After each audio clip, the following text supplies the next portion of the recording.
Барлықтарыңызға қайырлы күн. Мен бүгін сіздерге егер сіздің банктік счетыңызға налоговый, яғни салық органы арест қоятын болса, оны қалай тез шешуге болатындығын көрсеткім келеді. Егер сіздің счетыңызға арест қойылатын болса, оның негізгі екі себебі бар. Біріншісі, сіз салық есептілігін, яғни ИП отчеттарын немесе кез келген отчетты уақытында тапсырған жоқсыз. Ал екіншісі, сіздің ИП платеждар немесе жеке тұлғаның платеждары бойынша берешегіңіз бар екен, яғни задолженность бар екенін білдіреді. Сондықтан да мен сіздерге ең бірінші задолженность тексеріп алуға кеңес беремін. Ол өте оңай. Ол үшін Google Chrome'ға кіресіздерде поиска задолженность налогоплательщика деп жазасыздар. Сізде ең бірінші КГД сайты шықты.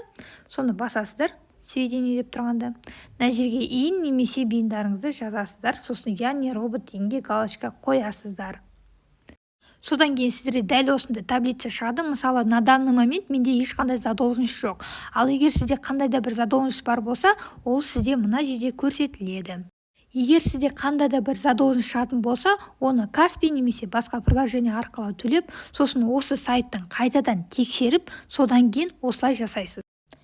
Сіздің счетыңыз ареста болуының негізгі бірнеше себебі болуы мүмкін. Ол себепті білу үшін сізге налоговыйға барудың қажеті жоқ. Ол үшін сізге тек қана е-салық азамат деген приложение қажет болады.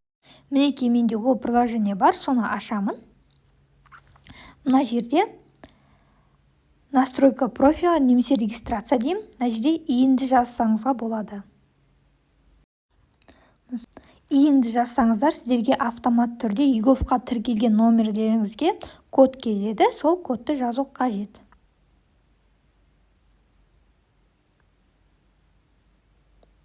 Мінекей, кірді. Енді мына жерде сол жақта главный меню бар, соның ішінде связаться с нами дегенді басасыздар.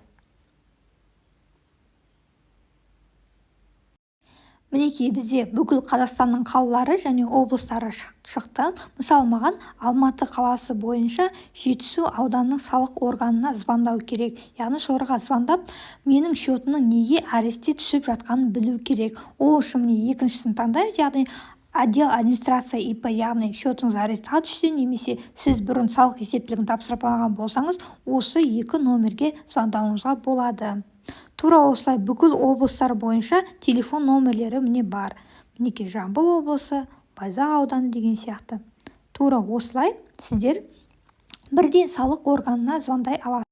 Әрине, бұл жерде екінші амал да бар. Ол 1414-ке звондау, бірақ 1414-ке звондаған кезде сіз салық органымен байланысу үшін өте көп уақытыңызды құртасыз. 10 немесе 15 минут сіздер жауап күтетін боласыздар. Сондықтан мына мен көрсеткен әдіс ең тиімді әдіс болып есептелінеді. Сонымен дәл осылай мен сіздерге ең тиімді және оңай жолын көрсеттім. Видео пайдалы болса лайк басыңыздар, каналға тіркеліңіздер. Рахмет.